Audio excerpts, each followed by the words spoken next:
রাজধানীতে ঘূর্ণিঝড় রিমালের প্রভাবে বৃষ্টিতে বিদ্যুৎ স্পর্শে 2 নারীসহ 3 জনের মৃত্যু হয়েছে।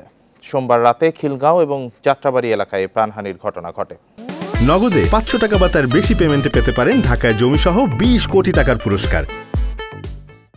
পুলিশ জানায়, খিলগাঁওয়ের সিপাহীবাগ এলাকায় আইসক্রিম গলিতে জমে থাকা বৃষ্টির পানি পেরিয়ে যাচ্ছিলেন 45 বছর বয়সী মরিয়ম বেগম। এ সময় বৈদ্যুতিক খুঁটি স্পর্শ করলে বিদ্যুৎ স্পৃষ্ট হন তিনি। পরে ঢাকা মেডিকেলে নেওয়া হলে কর্তব্যরত চিকিৎসক মৃত ঘোষণা করেন। খিলগাঁওয়ের তালতলা এলাকায় একটি গ্যারেজে ব্যাটারি চালিত অটোরিকশা চার্জ দেওয়ার সময় বিদ্যুৎ স্পৃষ্ট হন 25 বছর বয়সী রাকিব। এছাড়া যাত্রাবাড়িতে লিজা আক্তার নামের এক নারী বাসার পাশে টিনের বেড়া স্পর্শ করলে বিদ্যুতায়িত হয়ে মারা যান। তাদেরকে ঢাকা মেডিকেলে নেওয়া হলে কর্তব্যরত চিকিৎসক মৃত ঘোষণা করেন।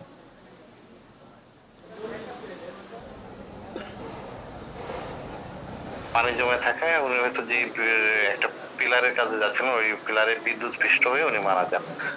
সংবাদ পেয়ে আমরা বিদ্যুৎ ডেস্ককে খবর দিই, ওনাদের লোকজন আসে, পরবর্তীতে তাকে উদ্ধার করে হাসপাতালে এসে মৃত ঘোষণা করে। আমরা আইনানুগ ব্যবস্থা নিচ্ছি।